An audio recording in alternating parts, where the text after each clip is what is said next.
Date आ चुकी है इंतखाबात की। पीटीआई का अभी ये कहना है कि हमें लेवल प्लेइंग फील्ड नहीं दी जा रही। असद कैसर की जो गिरफ्तारी है वो हमें इलेक्शन से बाहर रखने की एक कोशिश है, जबकि दूसरी तरफ नून लीग बड़ी कॉन्फिडेंट है कि चौथी मर्तबा नवाज शरीफ साहब वजीर आजम भी बनेंगे और इलेक्शन के जो नताइज हैं वो 2013 वाले होंगे, यानी कि सादा अक्सरियत बड़ी आराम से नून लीग ले जाएगी। यही आपको होता हुआ नजर आ रहा है या इसमें कोई ट्विस्ट एंड टर्न हो सकते हैं? देखिए जी, जब इंतखाब का दिन आएगा उस वक्त देखा जाएगा। अभी तो हर जमात का अपना दावा है। हमारे आसिफ अली जरदारी साहब कह रहे हैं कि पीपल्स पार्टी जीतेगी और पीपल्स पार्टी के सारे लोग कहते हैं कि बिलावल भुट्टो जरदारी जो है वजीर आजम बनेंगे। तो पीपल्स पार्टी को ये हक हासिल है कि दावा करे, मुस्लिम लीग नून को भी हक हासिल है और पीटीआई को भी हक हासिल है, और पीटीआई को शिकायतें करने की हक हासिल है। और पीटीआई जो मुतालबा कर रही है लेवल प्लेइंग फील्ड का, तो मेरे ख्याल उस तरफ भी तवज्जो देनी चाहिए। अब जो असद कैसर साहब को जिस तरह पकड़ा गया है और जिस तरह के मुकदमे में पकड़ा गया है उस पर तो हंसी आती है। और असद कैसर क्या बेचारे, फवाद चौधरी को भी पकड़ लिया गया है और 50 लाख रुपया लेने के इल्ज़ाम में कि मुलाजमत दिलवानी है। पता नहीं 50 लाख रुपया जिस शख्स के पास था वो कौन सी मुलाजमत हासिल करना चाहता था। ये सारे जो ढकोसले हैं। और अपने एफआईआर में खुद शिकायत भी ये कर रहा है कि मैंने रिश्वत दी है नौकरी लेने के लिए, मतलब दादा लगाए। वो तो खुद उसको भी पकड़ना चाहिए। वो तो खुद मुजरिम है या मुल्जम है, क्योंकि ये जुर्म में शरीक हुआ है।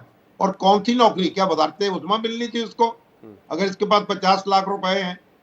बड़ा ये, और जिस तरीके से उनको आप देखे ना चेहरे पे काला कपड़ा डालकर हथकड़ी लगाकर, ये तो एक बड़ा तमाशा बन गया और इसका नोटिस लेना चाहिए मेरा ख्याल है इलेक्शन कमीशन को भी और हमारी अदालतों को भी। लेकिन भाई इससे कतई नजर जो भी सूरत हाल हो, पाकिस्तान में इस तरह की शिकायत तो रही हैं।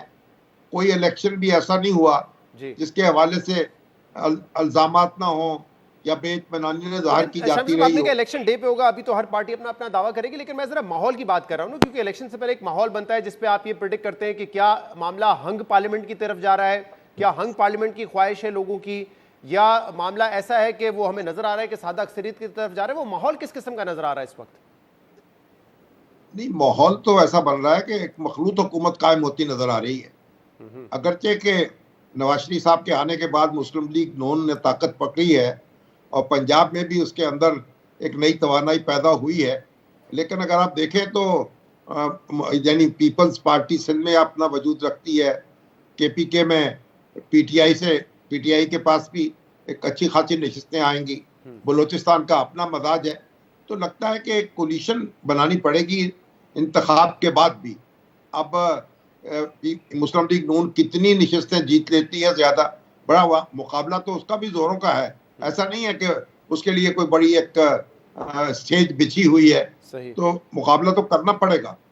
और मुझे तो कोई ऐसा ही लग रहा है कि जैसे कोई इंतखाब के बाद एक कोलिशन हुकूमत बनती नजर आ रही है। जो मखलूत हुकूमत होगी तो आपके नजर में क्या है? पीपल्स पार्टी, पीएमएलएन, जेयूआईएफ और दीगर जमातें जैसे पीडीएम में थी, ये इत्तेहाद होगा या नून लीग होगी, साथ में आईपीपी होगी, पीटीआई पार्लियामेंटेरियन होगी, बाप पार्टी होगी? इस किस्म का कोई आपको इत्तेहाद बनता हुआ नजर आ रहा है? अब देखिए, ये तो यानी उस वक्त मालूम होगा जबकि किसके पास कितनी नशिस्तें आती हैं। ये बात तो तय है ना कि जो बड़ी प्लेयर है वो तो मुस्लिम लीग नून होगी और मुस्लिम लीग नून की नशिस्तें सबसे ज्यादा भी होंगी। लेकिन फिर उसको किसके ताउन की जरूरत होगी और कौन सी जमात उसके साथ चल सकेगी, तो ये उस वक्त देखना पड़ेगा।